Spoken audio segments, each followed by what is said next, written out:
नमस्कार दोस्तों। आज हम करवा चौथ का कथा लेकर आए हैं। करवा चौथ सुहागिन स्त्रियों के लिए बहुत ही महत्वपूर्ण व्रत है। यह व्रत कार्तिक मास की कृष्ण पक्ष की चतुर्थी को मनाया जाता है। यह व्रत को करने से पति की लंबी उम्र होती है और यह व्रत चंद्रमा को देखने के बाद संपूर्ण होती है। तो आइए दोस्तों कथा प्रारंभ करें।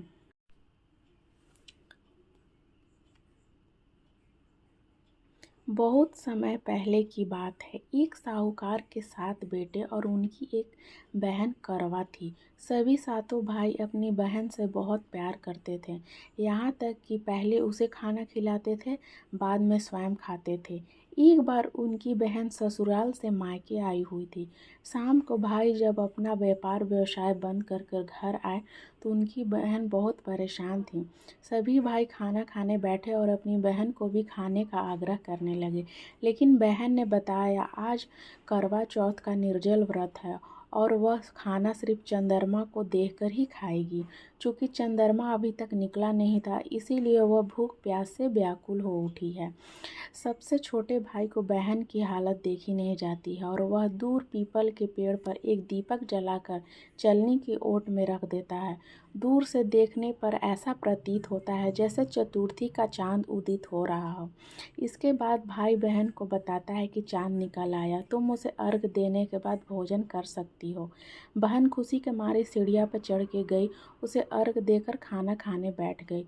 पहला टुकड़ा मुंह में डालती है तो उसे छींक आ जाती है, दूसरा टुकड़ा मुंह में डालती है तो उसमें बाल आ जाते हैं और तीसरा टुकड़ा मुंह में डालने की कोशिश करती है तो उसके पति की मृत्यु का समाचार उसको मिलता है। वह बहुत परेशान हो जाती है। उसकी भाभी उसे सच्चाई से अवगत कराती है कि उसके साथ ऐसा क्यों हुआ। करवा चौथ का व्रत गलत तरीके से टूटने के कारण देवता उससे नाराज हो गए और उन्हें ऐसा करने को कहा। सच्चाई जानने के बाद करवा निश्चय करती है कि वह अपने पति का अंतिम संस्कार नहीं होने देगी। वह अपने सतीत्व से पति को पुनर्जीवित करेगी। वह पूरे 1 साल तक अपने पति के शव के पास बैठी रहती है, उसकी देखभाल करती है, उसके ऊपर उगने वाली सुईनुमा घास को एकत्रित करती है। 1 साल बाद फिर करवा चौथ का दिन आता है। उसकी सभी भाभियाँ करवा चौथ का व्रत रखती हैं। जब भाभी उससे आशीर्वाद लेने आती हैं तो वह प्रत्येक भाभी से यम सुई लेने, पी सुई दे दो, मुझे भी अपनी जैसी सुहागिन बना दो, ऐसा आग्रह करती है। लेकिन हर बार भाभी उसे अगली भाभी से आग्रह करने का कह कर चली जाती हैं। इस प्रकार जब छठे भाभी आती है तो करवा उससे भी यही बात दोहराती है। तब उसे भाभी बताती है कि चूँकि सबसे छोटे भाई की वजह से उसका व्रत टूटा था, अतः उसकी पत्नी भी में ही शक्ति है, वह तुम्हारे पति को दोबारा जीवित कर सकती है। इसीलिए जब वह आए तो तुम उसे पकड़ लेना और जब वह तुम्हारे पति को जिंदा न करे तो उसे छोड़ना नहीं। ऐसा कहकर वह चली गई। सबसे अंत में छोटी भाभी आती है। करवा उससे सुहागिन बनने का आग्रह करती है, लेकिन वह नहीं सुनती है। इसे देखकर उसे जोर से पकड़ लेती है, सुहागिन को जिंदा करने को बोलती है। भाभी उसे छुड़ाने के लिए बोलती है, उसे नौचती खचोटती है, लेकिन करवा नहीं छोड़ती है।